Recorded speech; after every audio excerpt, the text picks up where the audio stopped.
Courtside Moms. I'm your host, Wendy Sparks. Today, my guest is Alberder Gillespie, mother of Freddie Gillespie of the Toronto Raptors.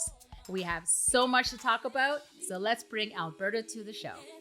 Thank you for having me. I'm so excited and a little nervous, but I'm excited to be having this conversation with you. Basketball was not his first sport. He actually played football up until the 8th grade. What made him decide to switch sports and get into basketball? Yeah, he did. So, his dad, my husband, is like big on football.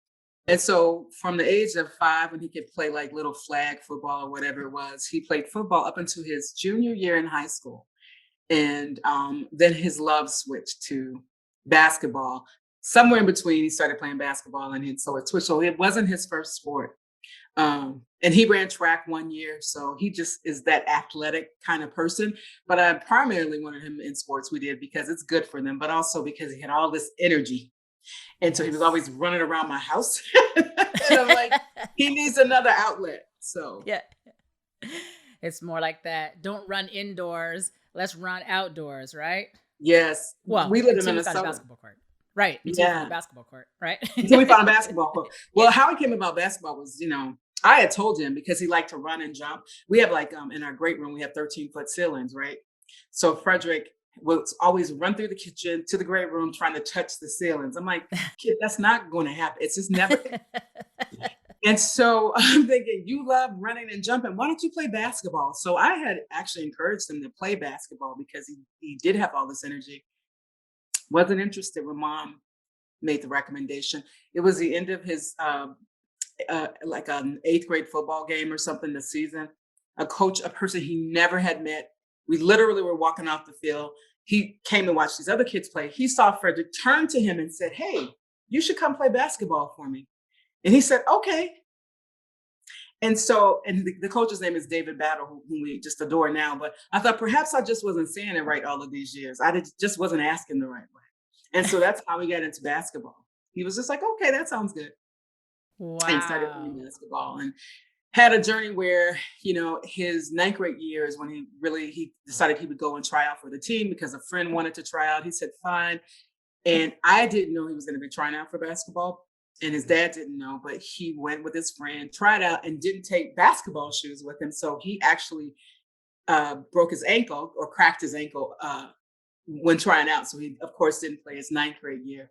And then ended up playing basketball his 10th grade year and fell in love with it. He was playing basketball and football. And then after 10th grade, decided, I'm done with football. I'm just going to play basketball. And then and we had never done, like, here in the States, AAU is a really big thing for basketball. So we had never done that. So at the end of his 11th grade year, he decided, okay, we're going to do this AAU thing. And it was in one of his last games of the season in high school. He actually tore his ACL. So, wow. Yeah, it was crazy. So he began his senior year with healing from a torn ACL injury and got a little late start senior year, but ultimately did get to play. And, never had thought about playing. He had never thought about playing at the collegiate level. Right. And so, but the more he played basketball, the more he fell in love with it. And I always thought it was the right sport for him simply because it just fit. And I played a little bit in high school. We don't even speak of it because, I was not a basketball star by any means. So, but so this was not the trajectory for him because he was a great student academically. He loved debate. He was in the debate club. So speaking debate, nice. It was like blood. No, but for Fred, he's competitive. So it was like blood sport for him, right? Yeah. He went into debate like, just, like, I'm ready. I'm going, solo and whatever. And so he approached the debate with like all this energy because he loves to debate. So, and everything, asked his dad and I, it's like, okay, it's not up for debate, Fred. So, so went into, he had debate, he did that. And we just thought he'd go off to a school that was a good academic school. He'd play basketball at that, which was a D3 school. And then, as he said, he thought he'd get basketball out of his system. He's like, I'll just go play at this D3 school. It's a great academic school. And then maybe get it out of my system. And that never happened. And I knew that was never going to happen. because I could see him falling in love with this sport. And I'm Right. like, and so he just fell deeper and deeper in love. And we made this transition from D3 to D1, which was Yeah. So quite a leap. right. So just to go back a bit, Mhm. because he missed the AAU circuit, and then went to high school, then at that point he wasn't getting any Division One or two offers, hence Carleton College coming Mhm. in. Eventually, though, through his determination, how did he get noticed and end up at Baylor in Division One? So I am a Minnesota Amateur Sports Commissioner and had been for a Mhm. little bit. And so I sit on the board with people from various, backgrounds in sport. And one of them happened to be a person by the name of Al Nunez, who is a legacy here in Minnesota and beyond in basketball. And so I just like, I got this kid, and I'm like, I'm a pretty good judge of talent, but as a mom, you think, Yeah. I may think my baby's so special and he's just the greatest. And so, I didn't want that to be, my thoughts of him Right. being colored by me being his mother. So I asked Al to take a look at him and have a conversation. And so I had sent him some footage of Freddie in D3. It was just a clip of where I think in the first like few minutes he's dunked on a few people. He's blocked like 3 or 4 balls and the whole deal. And I sent him this clip, and he's like, "Well, yeah, I'll meet with him." So he sat down, had a conversation. He's like, "Nope, he's got it." He's like, and it was just amazing. He was able to assess. So he had a son at the time that was coaching at Baylor University, Oh. and so sent him this clip, and he was like, and talked to Coach Scott Drew, who's the head coach. He was like, "Scott, you got to see this guy." So when Scott came to town to recruit Tyus Jones at the time, who's currently Mhm. in the league, he stopped to say hello to Frederick. And the rest is history. It was like a whirlwind. Went down to Baylor. Baylor is like, "Look, we can't give you a scholarship at this point because we've given all of those away. But Yeah. if your mom and dad, my husband and I went down, if they'll support you for the first year as a walk-on, we'll give you an opportunity." Right. And so I used to tell Fred this all the time. I said, "You just got to have mustard seed faith. So if you got mustard seed faith, you can Amen. do this." And what I told the coaches at the time, I said, "You know what? I'm never going to say he's the most talented player because there's some talented guys on this team. But what Yeah. I can guarantee is there's not a person in this gym that will ever outwork him." And of course, when I talked to Scott Drew and some of the coaches, they was like, "Yeah, that's what every parent says." Yeah. But it was like, "But you were really right." Because I went back, I said, "I told you no one will ever outwork him." And he was 6'9" at the time with a 7 6 foot wingspan. Oh, wow.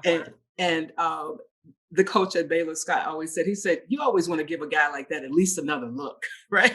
So all of that, he went in as a walk-on. He was there. He had to sit out for a year. It was really a challenging time for him making that transition Yeah. from a D3 program to a D1 program, and particularly a Power Five school, like a high major kind of program. Yep. Yep. So he didn't just go D1, he went D1. And so that was Yeah. quite the transition for him. And he went in the gym and didn't come out until he was better. And so, Absolutely. But what was yeah. it like for you to see him play for Baylor, a Division One team and one of the best teams in the country? So you know what? It was awesome. It was awesome to me because as a mom, you want them to do what they've been called to do, what they've been purposed to do, what brings them joy. This was Yeah. not ever my dream for Frederick. My dream is that do what you've been called to do, what's been planted in you. And so we were just really happy to see that happen for him. But I was really just overwhelmed with gratefulness simply because I knew how hard he worked. That's right. I knew if he could have gotten a mattress and slept in that gym at Baylor, he Yep. would have. And he did that all the time with being successful academically as well. So he got all kinds of academics honors on top of that. And I knew how hard it was for him, but he believed that this is what he was supposed to do. He looked at the television one day, honestly, Wendy. He was at Baylor. I mean, he was at Carleton because I really wish he had gone to some other school. I love Carleton academically, but I knew that they would never meet this desire that he had for Yeah. basketball. Yeah. Of course, he didn't listen to me, but I don't hold it against him. So, but he was with a friend at Carleton looking at a basketball game, and he was listening to the announcers describe these players like, "Oh, they're 6'9" or 6'8", and "Oh, they have this kind of wingspan, and they're this and that." And he's like, "I have all of those things." That's right. And he told to his friend, he said, "I'm supposed to be playing there." not those schools, but he said, that's Yep. where I'm supposed to be playing. And so he just knew it clicked for him. And when he called me, he said, Mom, I can't stay here. He said, I Wow. can't stay here. And I said, okay. I said, I know you can't. And whatever we need to do to get you to where you're supposed to be, that's what we'll do. So And so he this is, saw it. Amen. So he he saw did. it, he felt it, he knew He knew. that I don't understand why I'm here and other players are where I should be at. I mean, you look at Baylor, I mean, their record at the time was 26-4. They were said to be favored to possibly win the NCAA title before it was all canceled because of COVID. Yeah. But Yeah. that's not where they were when Fred got there. So that happened during his tenure there. So when he got there, at some point he told Scott Drew that they were going to win a championship. And Okay. so he could feel that, like, right. And he believed that they had a championship team. And so the first year that he started to play, uh, I mean, they did really well they did really well, right? And so, and then that pandemic hit. So he went from, being a walk-on to then actually being eligible to play, to Right. not getting playing time and all of the stress that brings, right? Mhm. To the guy that started before him getting an injury. And then that injury is what opened the door to Fred to play. And so he ended up playing. It's like, but what are you going to do with that? Your opportunity is here. Make the Yeah. most of every opportunity. And so that's what he did. And, started every game his senior year. And they were having a phenomenal ride. They were number one in the nation for 5 weeks, Mhm. which was probably like one of the longest. They were the only team to have been number one for 5 weeks during that year, which was, I guess, last year. And it was believed that they were going to go and win that national title. And then March came and everything came to a screeching halt. So, Yeah. and it was heartbreaking. It was heartbreaking for Well, I can so many imagine. reasons. Yeah. Yeah. And especially for him, where he just works so hard and he finally gets, on this stride. And then all of a sudden, it just stops for him again. Again. Yep.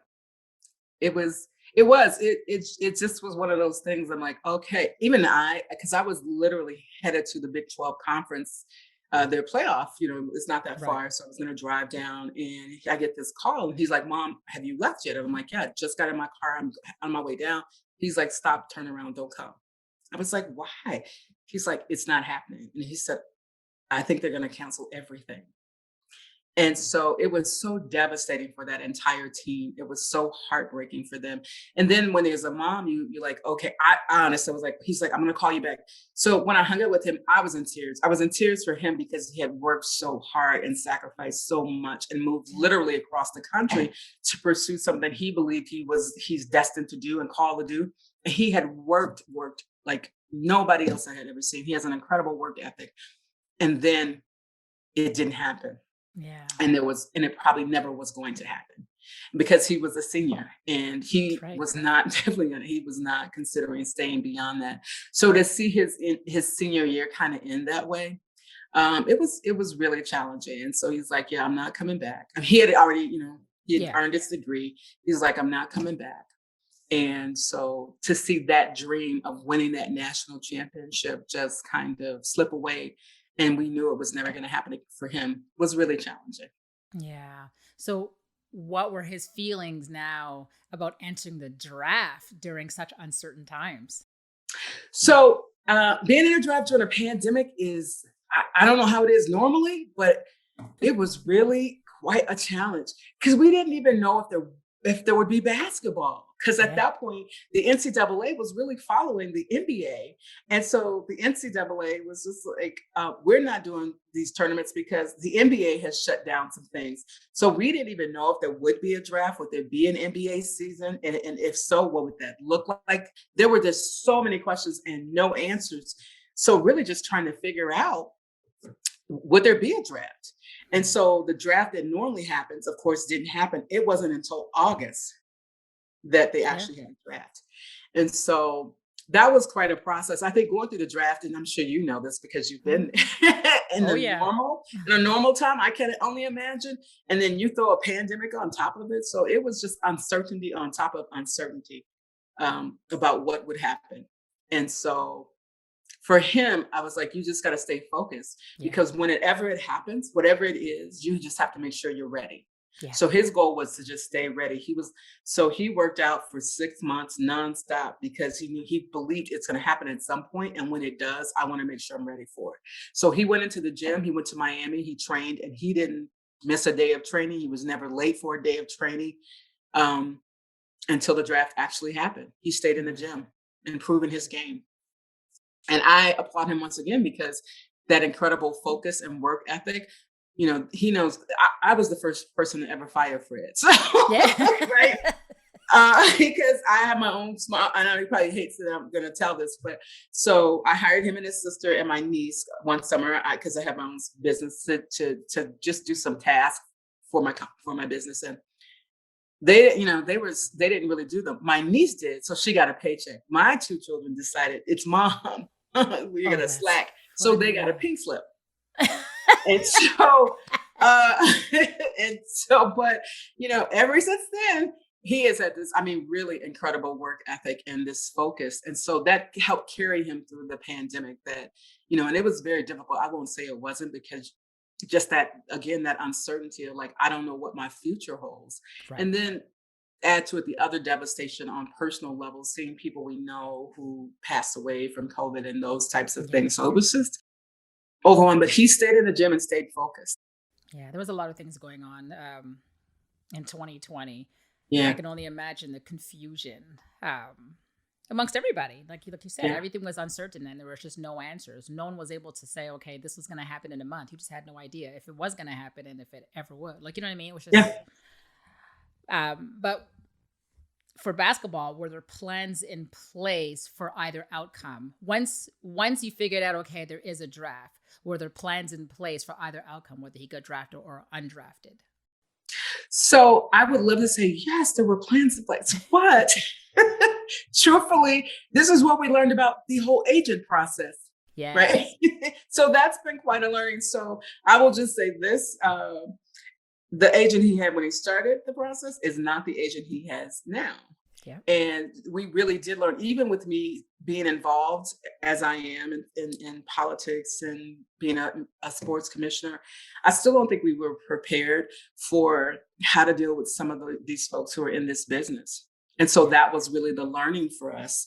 And so I would say there wasn't a real clear plan, and we found out various reasons why. And that was really hurtful for him as well, because to think that somebody would use your talent for their own gain, he's like, that's my work. Yeah. And so that was really kind of painful, but it was a great, I think, lesson to learn. It was a bought lesson and a difficult lesson. But what he learned is that you may like someone, but you have to stay on top of the business part of it. You can't trust them with your business, with your, right. And he did, he's 22 at the time or whatever. And it's a pandemic. And so there wasn't a clear plan. Because the agent, when he asked agents, okay, now here's what's our next step? He didn't have an idea of what that would be. So needless to say, that agent got rid of him. And then we went about devising what would be the next step. And because we didn't know what the G League would look like. Because last year, the G League was not all the teams. We didn't know which teams would have or wouldn't have. It was, again, such uncertainty. So that did happen. He ultimately went to the G League and was drafted second, I think, in the G League, which was great. That was a boost for him, and had the opportunity to go play in the G League, which was good. And right. Well, before we get there, he was undrafted in the 2020 NBA draft. So just to go back a bit, just so people understand, like, tell us about your draft process. Like, what happened draft night and what were your expectations? So what my expectations and his expectations may not have been. Yeah. So tell me your expectation. Probably not. So tell us what you expected and what you thought he expected. So what I knew for sure is because I've been out, I'm a little older than he is. And so, and we have the ability to see, but of course they are young men making their way in this world. And so you have to allow them to be independent. So he thought, okay, mom, great. You and dad, you got me to this point. Now I have this agent. I can work it from here. Yeah. And so, but for me, and the most difficult thing was to say, okay, I'm gonna let you do that. And so I did. And as a result of it, he then got to see he maybe wasn't completely ready, Yeah. and that it's good to have other people, to have a tight team around you can trust, who they're not looking to gain anything from you. So that being said, I could see that what was promised from an agent in terms of all the things he would do to get ready for the draft weren't being delivered on. So there was a presentation, multiple presentations, people like agents knocking down our door. We'll do this, we'll do that. And then I'm like, okay, we have a document in front of us, and you did this presentation. All of these things are going to happen. Haven't seen those things happen. Some of them, but not all of them. Fred went from being on the draft boards, second round, to not being on the boards at all. He Yeah. just kind of like disappeared for 6 months. Now for him, he's like, I'm the only one who can get in the gym. No one else can get in the gym and get me better but me. So I'm going to leave this other piece to this person. And that was a mistake. So I will say this, Wendy, for me, I was like, not feeling good about draft night. I don't think it's going to be what he thinks it's going to be, but you can't say that. So, needless to say, draft night came. I was like, they're not coming here because no one's called us. Yeah. There's just some logical things. I'm like, there's not a TV crew outside our house. Yeah. There's not anybody here trying to tape us. That's a sure sign that they're probably not gonna call your name. And so, but you can't. I mean, it's just, it is what it is. But I feel you. His agent didn't show up for it, even show up. I know, right? So there was a person who was working with us who showed up, but that's a whole nother story. And I'm like, that's so, we turned on the television. I really didn't want to watch. I was like, and I'm like, okay, we're gonna have to watch. We're sitting in the living room. You hear the names called, and at the end of the night, when it's done, his name is not called. He's devastated. But I think at some point at the night, he knew that this was probably going to happen. And so it's devastating, because then that's another dream that I'm like, that there is no possibility that you'll ever have that moment again. Yeah. So he had a dream he had worked hard for it, of hearing David Stern call his name. And I think there's so many young kids, out there, young boys who are in this sport, they have that idea that someday my name will be called, particularly if they get serious about it, like Fred did. And I'm sure, like your son as well. That moment where, it's like your name is called and you go to a certain team. And so that didn't happen for him. And that was yet another moment. I'm like, that's never going to happen for him. And so you can't go back and get that moment, because that's done. And so that was really sad for me to see him feel that, because he thought, I worked really hard, but you also made some decisions, not intentionally, and you trusted some people that maybe you shouldn't.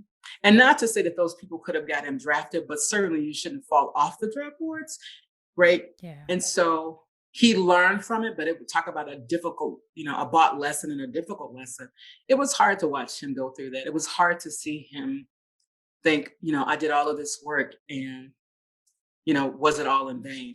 And particularly because now you have a team that didn't have a real plan. Yeah. And so how important would you say, and how important would you say is an agent? Like, you know what I mean? Like, an agent is very important, but for you as a parent, how important do you think it is to have a good agent implemented on your team? It is priceless. I would just say it is so important. I can't even find the words to express how important I think it is, or that I know it is. And so having people who are trustworthy, and then understanding this business, because the way people are kind of connected and intertwined in this business was new to me. I'm gonna tell you. Yeah. I was like, oh, okay. Oh, okay. That's how that works. And so it is so extremely important. And one of the things I always said to the agents, is that what I expect is an agent that works as hard as he does. Yeah. That's it. You have to work as hard as he does, because if he's in the gym night and day, then you got to be out there making sure that you're doing your part. Yeah. And so I think they didn't understand what that meant. So I don't know. I try not to speak about that. Yeah. Because that's not. It's not I try to figure out. I'm like, Fred, what can you learn from it, right? And it is painful. And there are a lot of folks out there who are predators and they look to exploit. And it's That's so right. really being exposed to that, because that's not our point of view. That's not who we are. That's not how we think. But you have Yeah. to understand everybody may not be coming from the best place. Yeah. And really being as savvy as one can about that. So that was really, really challenging. So it's very important to get things in writing. I will say that for parents. And so and even sometimes when you do get those things, they may not happen. It's also very important to hold people accountable. And I think for Fred, that was challenging for him Mhm. because he thinks the best of people. And he's like, yeah, I'm sure they're doing the best they can. I'm like, this is your career. You Right. can't really afford to have that attitude. And holding people accountable is something you have to do because every coach that you've ever had has held you accountable. Yeah. And as they should. And you have to be able to do that same. So they have to make the transition to this is professional, not amateur sports. I don't think a lot of the boys understand that basketball, when you're at this level, this is your livelihood. And then you Mhm. have an agent who has no experience. I mean, they have the opportunity to go and find 3,000 more people, where our players only have a certain window of opportunity to do Yeah. what they got to do. So it's so important. And listening to you, it's like it's just reminding me of so much things.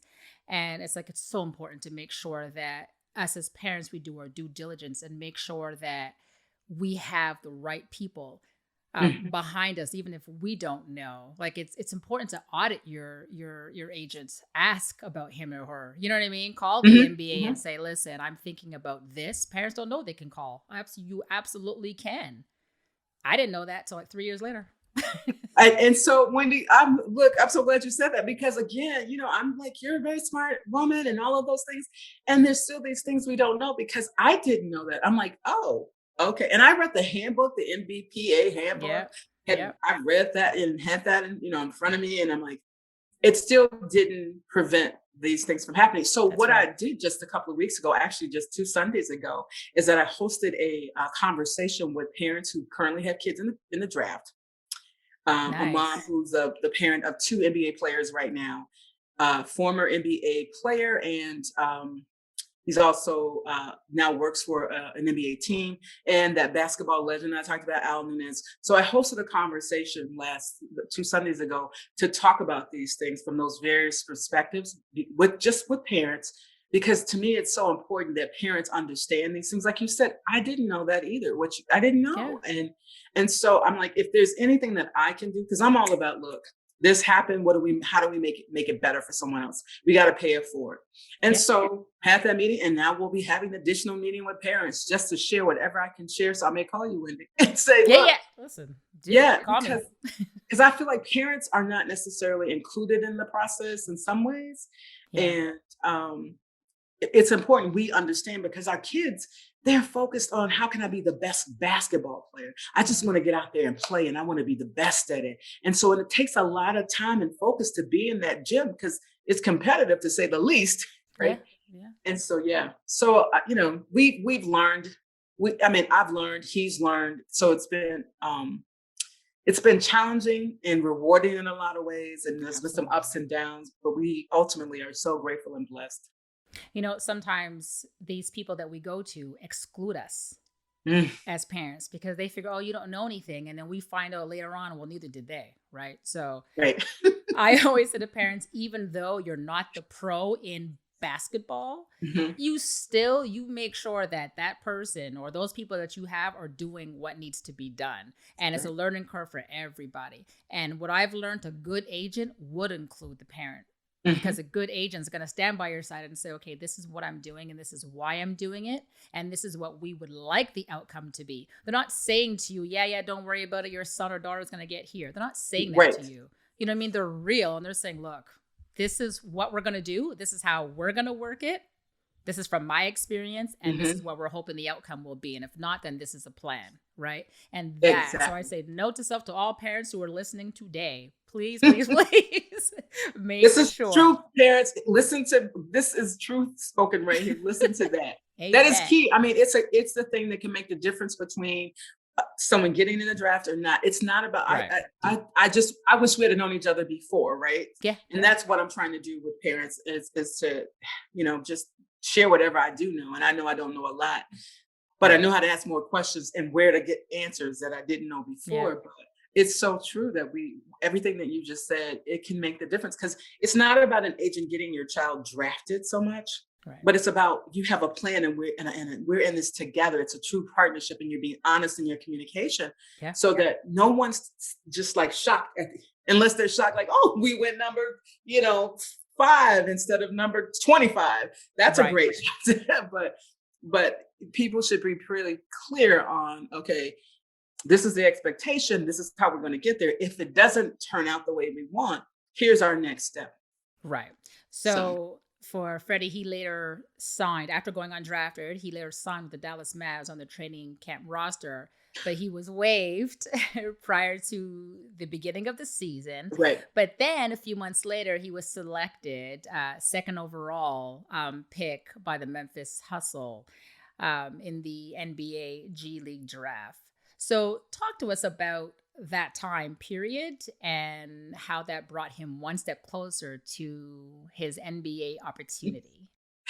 So listen, I think that was a challenging time in his life, which made it a challenging time in our family's life, right? Yeah. Because it's we are all in this. Ultimately, let me just say this: if he didn't know before, he knows now that he really wants this. Because it really is like, are you going to stay in here and fight, or are you going to call it quits? And that's your only option. And so, and I let him, you can feel your emotions for a moment, and I'm like, because you get to feel that way. You get to feel a little down and out. But at some point, I'm like, that's enough. Now, what's your next step? Either you gonna get up and move, are you going to move in the direction of the NBA, or get a job? Which one? Get a job somewhere else, because you have to make a decision. Yes, it's unfair. No, it's not right what happened. That will be, we'll worry about that later, but stay focused on your ultimate goal. Yeah. And so Frederick, of course, he was hurt, but the good thing about him, he is so resilient. So he got back up again. He's like, he couldn't give it up. And there was then that becomes the option of, should I go overseas, right? And to do overseas, because I don't know about this. And overseas is a great option. Like, choose which one. Yeah. And I said, ultimately, Fred, what I believe, and this is a faith thing, back to that mustard seed faith. And I've known this for a minute. I said, I believe that you're supposed to be in the NBA. Now, how you get there, I don't get to determine that. I just have this faith, this thing. I believe it deep in my soul, not because this is a dream I had for you, because it was certainly not one I had. I thought you'd be doing computer science, actuarial science, or something, but because it's just the thing that's been shown to me. I'm like, so if you go overseas, that's fine. Then you need to know, I'm going to get back this way. But you got to make a decision. Either you're going to continue to pursue it, or you're going to let it go. But you can't half step.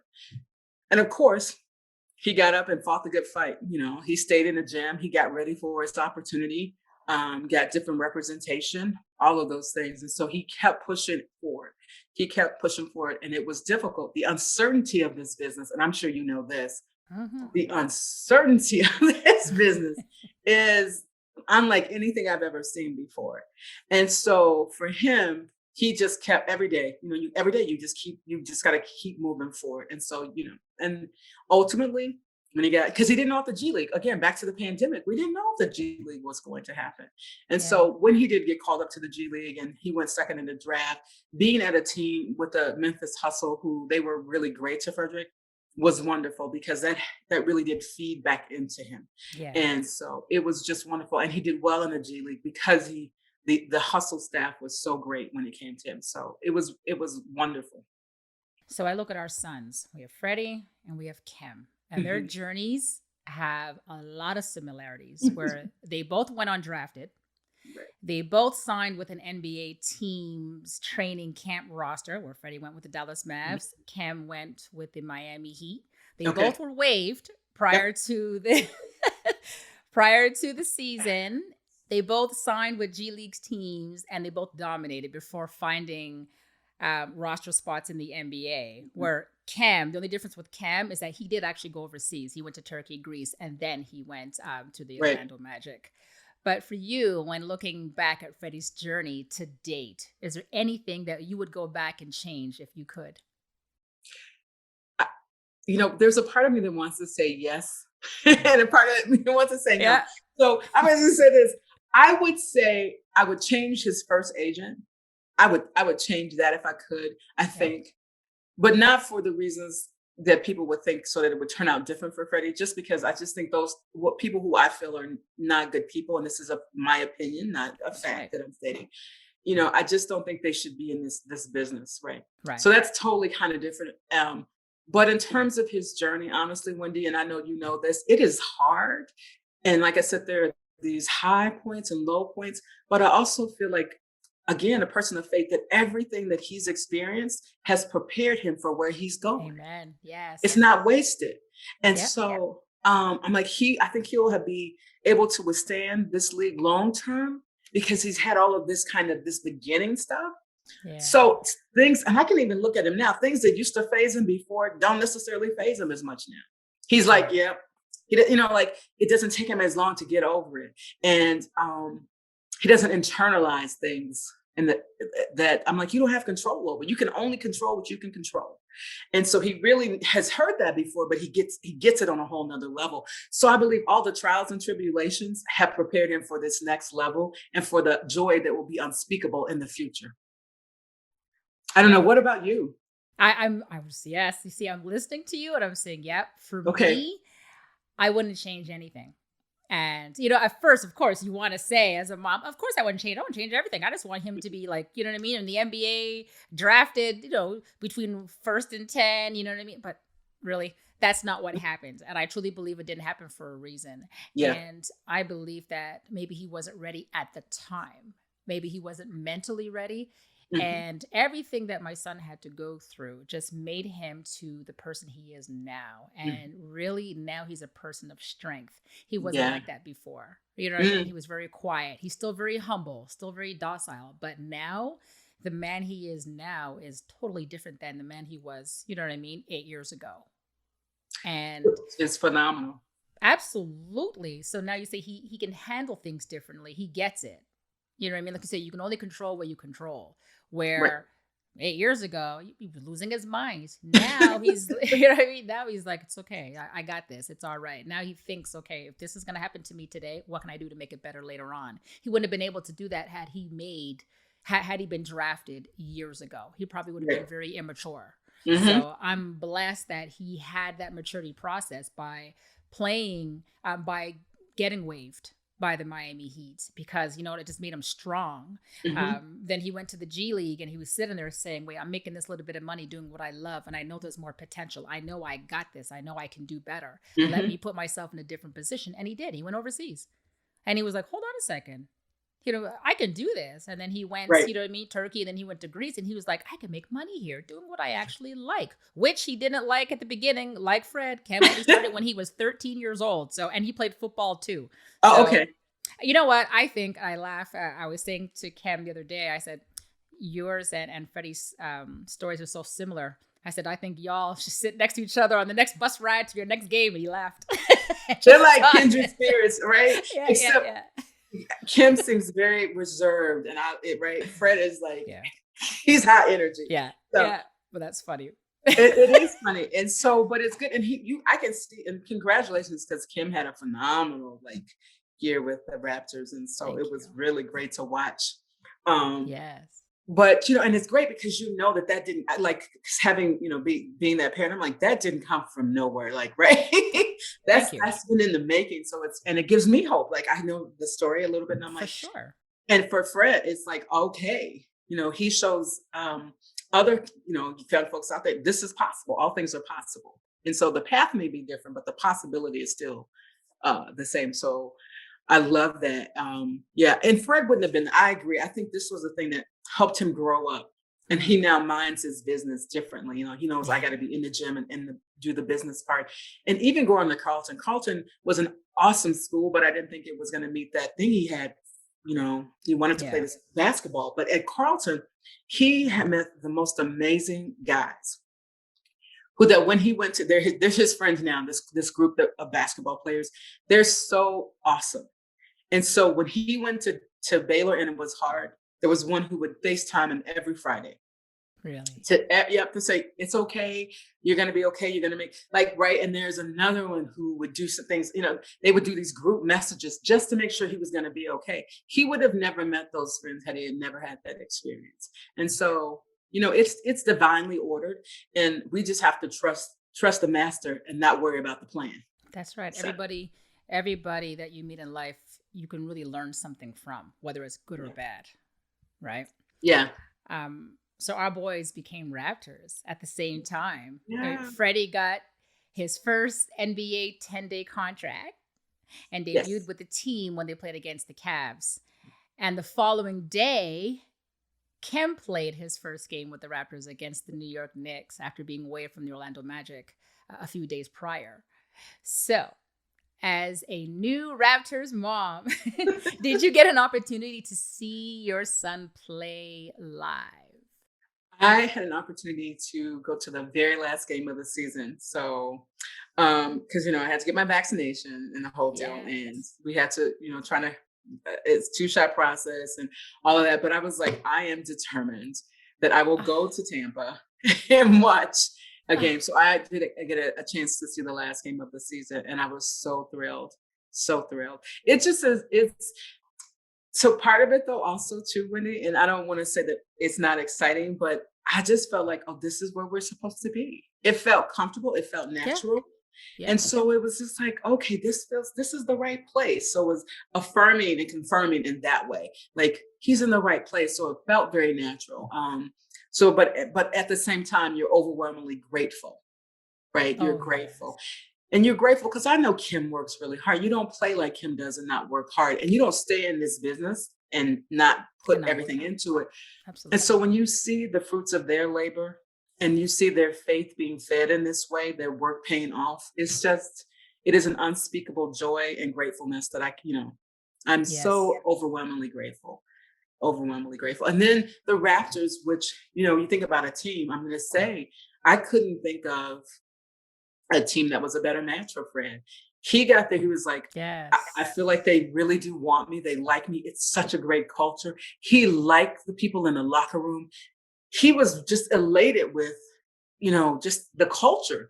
And so in the coaching staff, and to have him be in a place where he felt so good about playing for them and about the energy was awesome. And then I'm going to tell you, Baylor fans are awesome. They're just awesome, right? But I was like, look, the Raptor fans and the Baylor fans, these are like really good people. So I'm serious. I was like, I was excited. I'm like, it's good in the locker room, outside the locker room. The fans are great. And then you've invited me to do this. It just was a really good experience. Being in a good place. You just want him to be in a great place where and Fred felt like he could there was an opportunity to demonstrate what he could bring. Right. There was no predetermined, you got to sit over here in the corner kind of thing going on. And that is to have an opportunity because I'm telling him, always make the most of your opportunity. But if you're not given one, it's challenging. But at the Raptors organization, he was actually given that. So, It's so funny you say that because it's the same thing with Kim. He said the same thing. He said, they make me feel special. They make me feel mm, like family. And yeah. you know what I mean? It's the same thing he said about the locker room. You're there and all the guys are there together. And he said he just absolutely loves being on that squad. I mean, don't get me wrong, he loved being in the Magic as well, Right. but it's Right. just different. It's just a totally Yeah. different setting Mhm. now, right? So here you look at Freddie, who started as a Division III player in college, has played his way to a 2-year NBA contract. Mhm. So, what do you think the Raptors organization saw in him that made them decide to give him the opportunity to prove that he belongs on the big stage? You know, I hope they saw his basketball skill because I think he hasn't even begun to show that. Yeah. Um, I think because he came to this late. So, and then when you go to a basketball program and you talk about at the collegiate level, the team needs you to do certain things. Doesn't Yeah. mean you can't do other things, but they don't need you. They got particularly at Baylor. As somebody said, we have more guards than Buckingham Palace, right? And so we didn't need shooters necessarily, and they were great guards because they're national champions, right? Yeah. And so so that's not what he needed to do, and so he did what was needed at his team. And so I think when they probably got him in, they saw that and all the things that he could do that don't necessarily show up in the stats. Right. Um, you know. but they saw those things and they brought him there, and then they gave him an opportunity to demonstrate that on the court, and they continue to see the possibilities, right? That and the potential, and then the skill that's already there, and then what they could do with it. So, and I think the other thing, and I'm sure Kim brings this as well, is that, I think they both bring character and good spirit and good energy into a locker room. Yeah. And I will say this to you, when Fred went to Baylor and they started to make some changes and some new people came in after his first year, he was like, this is a championship team. When Fred got to the Raptors and he felt the energy in the locker room, he was like, you know what, this is a championship team. Yeah. Yeah. And so I hope they saw those things in him, and they saw somebody who's willing to work. He's coachable and all of those things. And that's when I'm like, you have to be all of those things. But I also think it's because, he's not been at this a long time. So there's really no ceiling, in store for him at this point, because only up. It's only up because he's still kind of new to this. And so, and that's exciting. Of course, this is an exciting time for him. Yeah. And for Kim as well, because now they're on a different squad. Yes. And this is their chance to do new things. Like Kim was known when he was playing with the Magic to do all the important things on the court that didn't involve scoring. He's bringing that with him to the Raptors now. So he's doing all those important things plus scoring. Plus scoring. Yes. Yep. Yeah. You know what I mean? So it's going to be the same thing for number 55, where he's just going to. But I mean, I think about for Kim, I could see him kind of like, you watch, just kind of this ease, like the more he played, like, oh, I can be me. I can kind of do, like there were no limits set on him, or no, you can only be this. And I'm not saying other teams did that, but you could see him come into that. And it's, to me, that's fun to watch. I mean, whether it's my son or someone else's, it's fun to watch because you can see that thing.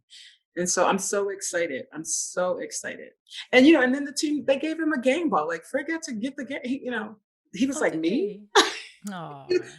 Just all of these things that speak to I think the kind of organization that the Raptors have. And, like you and I know, one of the things I can say that is constant is change. We don't know what, right? But I can say this was a really great place for Fred to begin his real professional NBA career. So, if anything, your son has is resilience, right? Yes, and yours as well, right? Oh yeah.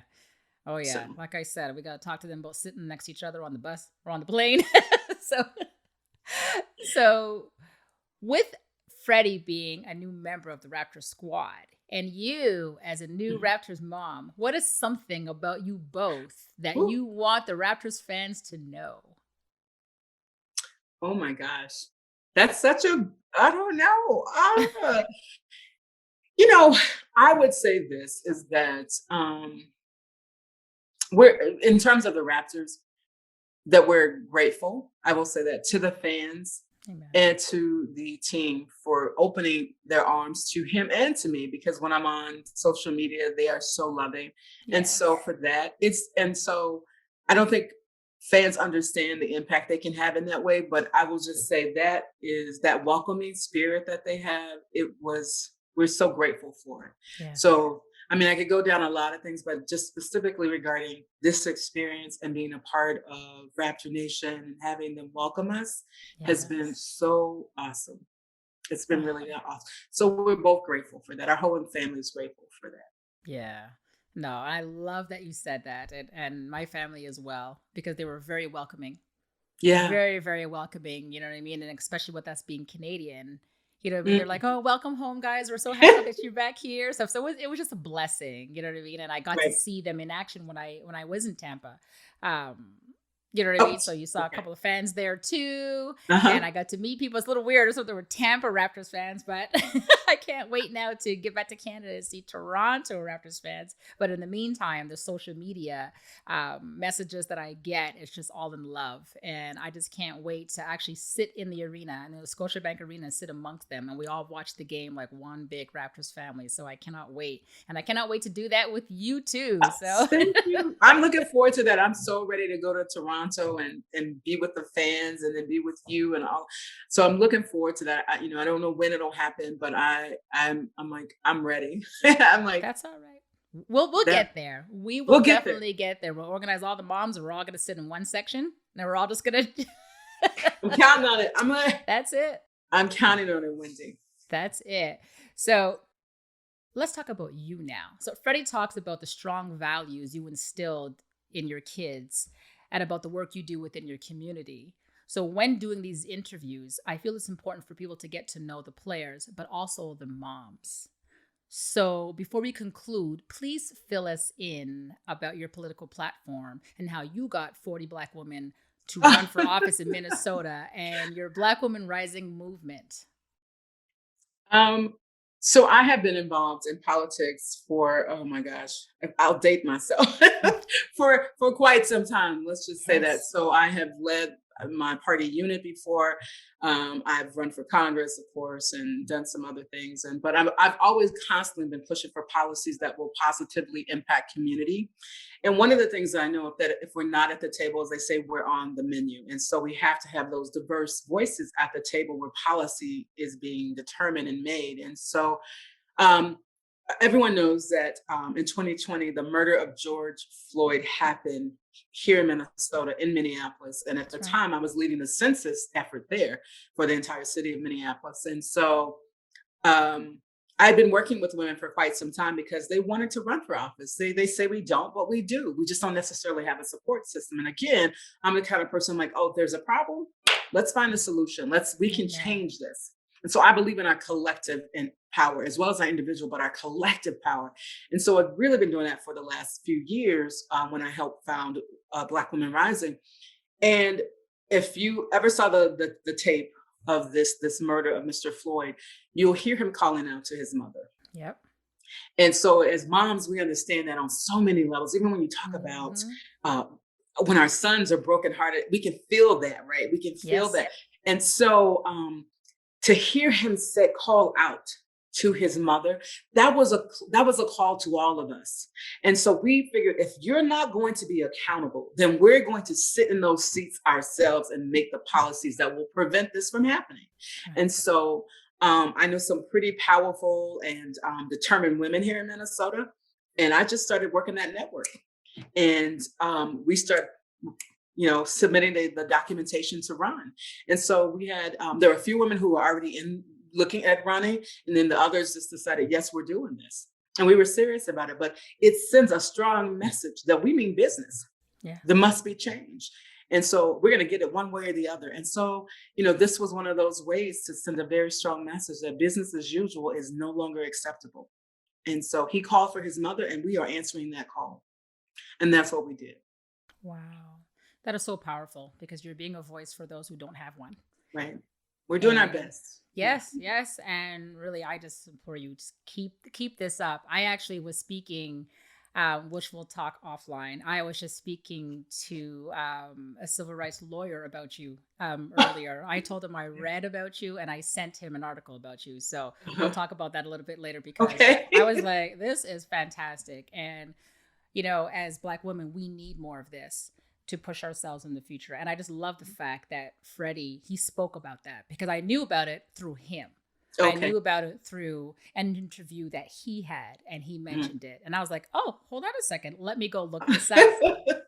I'm over blushing. And you know what? And that's beautiful because it just shows that you instilled this value in him that he actually appreciates. Because sometimes our kids, they just listen, but they don't really say anything. Right. And when they do, they don't say it to us. They say it elsewhere. So here your boy is talking about that. And he is saying, look, my mom does this and this is a great thing. You know what I mean? So I'm particularly happy that I learned about you through your son indirectly. So thank you very much. Thank you for that. Absolutely. So before we get to some fun facts. Okay. Tell us, what is it like being the courtside mom to Freddie Gillespie? It is an honor. Oh. It is an honor, and some days it's a challenge. If I'm ready to be truthful about it, but it is such an honor because it's what you say, and I can look at Kim and listen to you, and we put all of this energy into them, and at the end of the day, we really want to have good human beings, raise good human beings, and I know that Frederick, first and foremost, he's a good person, and then you want to have folks who can pursue their dreams and be resilient and all of these things. But it is such an honor because I've been able to walk side by side with him, see all of this energy and that he's put into an effort to pursuing his dream, Yeah. and then seeing that happen is like, I can't think of anything better because Yeah. I mean, and I just get overwhelmed. The joy I have is seeing him accomplish what he set out to accomplish and knowing Right. all that he sacrificed to do that. The joy is overwhelming. So it's grateful sitting courtside and watching this individual, this boy that this man child that I love Yes. accomplish his dreams. So Oh, you're an awesome person. you're so Oh, kind. thank you. So let us now talk about some fun facts. Okay. So, what is that go-to dish that you make that he absolutely loves? I would say chili. Oh, I Chili love is what chili. yep, chili. I love chili. You're the first chili answer. Love it. Am I okay? He likes chili, so Yeah, I pay attention to the answers I get because that makes me determine which cities I'm gonna visit, okay. who I'm going to go visit and stop by for supper. Yeah. Okay, So yeah, I will make you some chili for sure. Because yes, I'm a southerner originally. I'm from Mississippi. So yes. so it's a yeah. But he likes the chili. He likes the chili. And what is it for Kim? I'm just interested. He said fried chicken when I actually had to ask him this because I used to like cook galore and he used to eat everything. But then when he got older, he got picky. So I used to laugh and say, well, wait, did you just eat it because you had no choice? Okay. I'm glad I was that's like, not what? just me. Yeah, I think I thought that was just me because now Fred comes home and he's like, yeah, I'm like, you don't seem enthused about it now. Oh, well, yeah, I think because he's now on a healthier diet some days. yeah, And I'm like, I don't know. yes, But so yeah, yes. chili he still likes no matter what. Yeah, no, Kim likes chili, and yeah, and he likes fried chicken. So, Okay. other than a basketball, what was one item as a child he could not live without? Hmm. There's not an item. I will Mhm. say the thing that he could not live without being outside. Awesome. So he had to, even, we're in Minnesota where it gets really, really cold. And during sometimes the winter break, he was just like, "Oh, Mom, can I just go outside and run around the house? Like we got snow up to here." And but he just had to, and I'm like, Fred, okay, just put on your snowsuit. Go ahead. I know the neighbors thought we were maybe abusing him, but we weren't. Like making him run. And he'd go outside and run at the house. If we wanted to punish Fred, we like, you can't go outside. You didn't do That's this. funny. Outside. He can't live with it. He couldn't when he was growing up, he couldn't live without being outside and moving in some way. That's beautiful. Listen, I'm Canadian, so it was cold for us too. So, Right. but Cam wasn't so much an outside person. No, Okay. Yeah. he Fred was didn't more like really an play indoor. video games. Huh? Oh my God, really? Cam is the Not really. opposite. Nothing but video games. But He played a few, but I mean, it was rare. It wasn't like a common thing for him. So, really, eh? mhm. Okay.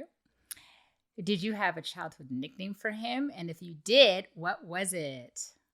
So his nickname, I call him Maurice sometimes, Mm-hmm. and the family called him Reese Poo. But Oh, yeah, I know. So it was like Reese Poo. So it's Frederick Maurice is his name. He's his dad, my husband and him have the same name, Frederick Maurice. So I would call him Maurice or Reese Poo. So Reese is what everybody calls him now, Reese. love it. Okay. Mhm. Now, I want to ask some tips or advice for other listeners. Okay. What advice would you give a mom who has to deal with a coaching decision that she does not agree with? It depends on what the decision is. So I've had a number of those. And are we saying at the professional level Yes, or today, right today? now. You Okay. and I are sitting at a game and I'm losing my mind because I don't like a decision that I shouldn't say this because it would never happen, but I don't like a decision that a coach made. What would you say to me? So you know what? I think I would, in terms of how we handle those things, much like if my daughter who has a different job, when her supervisor makes a decision that I disagree with, I'm not going to go into his office. I'm not going to call. I'm not going to tweet about it. That's not right? Because I wouldn't do that because that's her job. Right. Right. So I think if we look at it as this is their profession. And so we have Mm-hmm. to treat it as such, like it's a professional workplace, even though it's a different space. Now, I may have a conversation with my son about it, but I will try and always have a productive conversation. Right. So, because, right, something that's going to help him, but not create any animosity between him and his coach or any of those things, but really have a productive conversation. Because sometimes it's like, yeah, I agree. That wasn't the right thing to do. I agree with you. I feel the Yeah. same way. Now, what can you really do about that? What's the right approach? Yeah. Absolutely. But Okay. you know So what? And honestly, depending on how close we get, I'm like, call a trusted friend, vent that out with your friend, not with your professional. I'll be like, Wendy, oh my gosh, right? A safe exactly. space, and then so that you It's can always get it nice. out, but be really careful because we have influence on our children. So Well, absolutely. And plus, you don't want to be known as that mom who yep, went to the game and just went nuts. yeah, no, So, no, I wouldn't recommend it. yeah, me neither. Not a good look. Okay, so what advice would you give to a player about how to deal with a tough teammate? So depending on what that particular action is, I'm always about the direct. About I like that. Yeah, I was like, if you have an issue with a teammate, you want to go to them and discuss that issue, but don't go in an accusatory manner. Create an environment that's Yeah, not confrontational, but that will allow you to get to what the heart is. And don't talk about who they are and what they did. Talk about how you feel about that. Those eyes, like, okay, when this happened, this is how I felt about that. And this, right. maybe I'm wrong, but I want to hear your perspective because this made me feel this way, or you did this, or you know what? Here's my expectation. Is that real? Just have a dialogue Good. versus coming with you and make sure that they don't have angry energy when they come, when they Amen. discuss it. Vent that to your mom, your dad, or whatever, like your safe space. Like, because Fred can tell me lots of things, and I'm just a place where he leaves a lot of that, right? Right, And I'm right, sure that happens with you and Kim, where Kim can process some things with you. And once they do that, then they can go and have a civil conversation with someone else about right. it. But they do need a place and a space to process it. And that's what I am. I feel like a safe space. A And I safe get the sense that space. you're, Yeah. yeah, you're the same thing for Kim. You're a safe space for him to Yeah. leave that. And they need a safe Perfect. space. Yeah. Absolutely. Yeah. So, and I said, once you do that, then you do need to have a direct approach. Because don't let it don't let it sit. Have a conversation at the appropriate time, and don't have any expectations about how they're going to respond because you can't control that. All Right. you can do is say, I had the conversation. I got to feel good about what I did. Right. Right. If you could only give one piece of advice to another courtside mom, what would it be? Enjoy the journey. Love it. Yeah. Enjoy the journey. Absolutely. No matter what happens in our journey, the ups and the downs and everything, you are absolutely right. Yeah. Just enjoy the journey. Yeah. Oh my gosh. I this I love it. I love it. My fellow Raptors mom, you are Yeah. fantastic, Alberta. I really thank you so much for coming on Courtside Moms and sharing so much about Freddie and yourself. This is the time for people to get to know moms and how we raised our boys and who we are as people as well. Mhm. Yes, we raise these children, you know what I mean, and now they're Right. men and they're pros, but our platform matters as Yeah. well. And this is what Courtside Moms is all about. So God bless you for sharing this.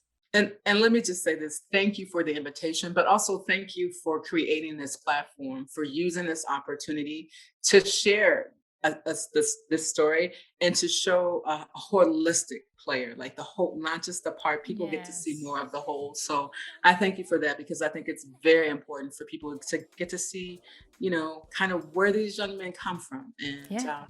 And so I appreciate the opportunity to share about myself and about Frederick. And thank you again for using your platform in this way. Oh, thank you It's for very generous of appreciating you. it. Oh, thank you for appreciating it.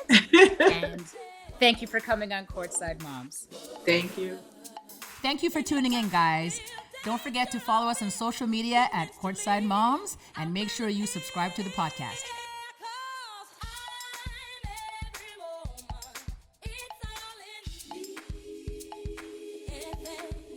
Baby.